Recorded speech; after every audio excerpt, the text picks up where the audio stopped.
Hi there, I'm Dr. Lenny Crystal, and I just wanted to introduce myself to you and tell you a little bit about myself and my background, some of my ideas, and why you're looking at this TV reality show script that you've probably got in front of you.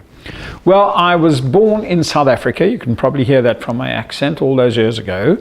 And I was very fortunate to have won a scholarship to go to Cambridge University in the UK to do my doctorate in the field of psychology, which I did, and went on to follow that with a postdoc fellowship at Oxford in the Department of Psychiatry, where I specialized in the field of clinical psychology.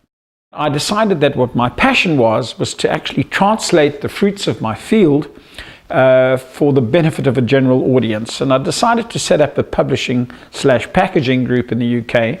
Knew nothing about it, but actually was lucky enough to see it grow and develop into one of the largest of its kind. And we tended to focus specifically on illustrated non-fiction titles, primarily in the field of psychology, psychiatry, medicine, but all for a general public. And we branched out somewhat. We got world leaders to write about their fields of expertise, and we put them into these beautiful picture books. In fact, one of them is probably well known to anyone connected remotely to the advertising industry. It's called Ogilvy on Advertising, which was an idea that I had. Tracked down the master in the field, went to visit him in his chateau in France, and persuaded him as a whippersnapper, come on David, you can do this book with us. Let's think outside the box. Let's get all your great ads. Tell us how you created them. And this is your last will and testament. And Simon & Schuster and Random got very heated about it, but we did it at Multimedia in the UK, and the rest is history. Another great book we did, just to linger on this for a second, was something called The Body Machine with Professor Christian Barnard, the heart surgeon who did the world's first heart transplant. And I mention this because, in fact, I had the idea of transforming the book into a television series. Normally it's the other way around. So I went to see some buddies at Goldcrest Films in the UK. They're a company that led the way in the 80s, last century. And they produce such monumental films as Gandhi, Chariots of Fire, The Killing Fields, you know, a few small titles there. And I said, Jake, who was in charge of the company, Jake Evans, I said, let's set up a television production company and let's do this. Produce a TV series. We did that. We set up Goldcrest Multimedia. We produced a 26-part TV series. And again, the rest is history. So I enjoyed that creativity very much, always trying to think outside the box. And eventually, when I sold out my interests at the turn of the century, I decided, what's the next big challenge for me? And I wondered what psychology was actually doing in the world of business. And I found a great big gaping hole. I was very dissatisfied, always have been, with the idea of questionnaires, testing people.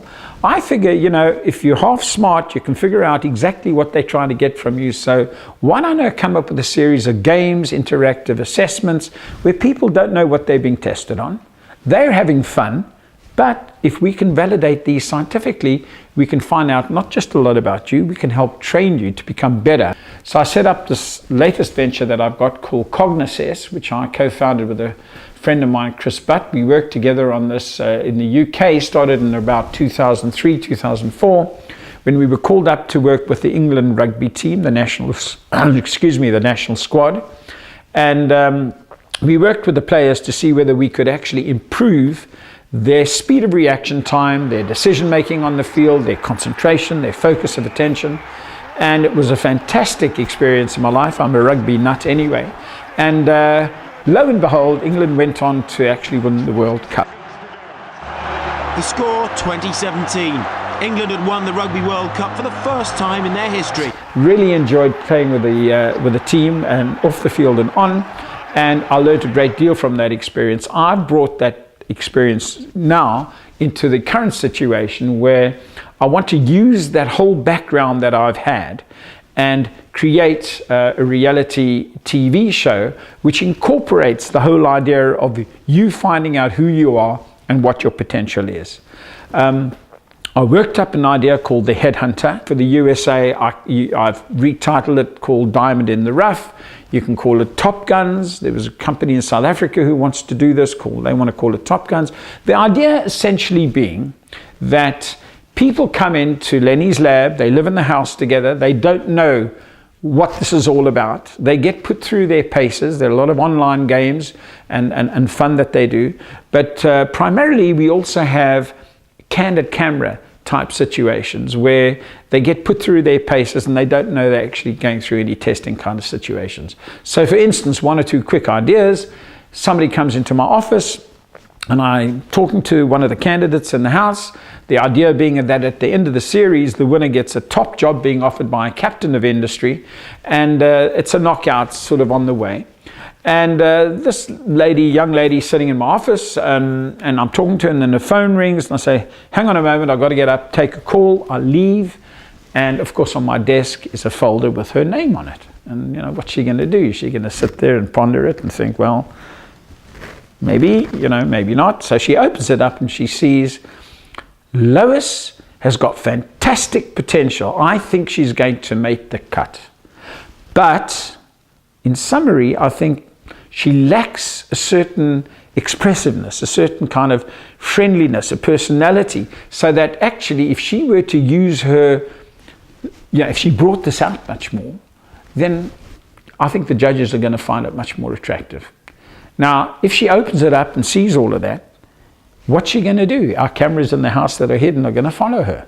Is she going to start waving at everybody? Is she going to start smiling? We track that kind of experience with all the different candidates in different situations. Another one, I tell somebody, get over to our lawyer's office. He left an important brief with me. We're getting you a taxi on your way. So we call a taxi with mic'd up and hidden cameras, and he's got the brief in front of him, and it's a folder, and it says marked top secret on it. So is this candidate going to look at it? Isn't he? Chances are he'll take a peek, and then he sees this letter that says, hi Letty, you're right, I went to www.gambling.com. Quite right, that little ball falls onto the black square on every fourth spin. It's a software error, it's their fault. I gambled last night, I made $17,400. You're welcome to do it, nobody can touch you until they rectify it, make your money. Well, what's this young kid going to do if he looks at it? Is he going to go back to his room? Don't know. Is he going to go out to www.gambling, which we've set up as a dummy site? Maybe. Is he going to share that with some of his mates in the house? Is he going to keep it to himself? How is he actually going to handle that situation? The key about all of this is that actually the template for the desirable job might require that this individual takes risks, that this individual is less than honest. I don't know. That comes out of the interview situations and actually measuring the top performances in industry. And we can then match and rank these candidates and see their performances and so on. I thought of about 15 to 20 different candid camera scenarios for the different shows where they also play these interactive games. And that basic core idea can be adapted for anything that you wish. So I'll leave you with those thoughts. You get to know me a little bit. I might share a clip with you of me talking about my website called Cognisess. I encourage you to go out there, www.cognisess.com. I sound like a commercial. But there you have it. And hopefully we'll be able to meet one day in person and take these ideas forward. Thanks very much.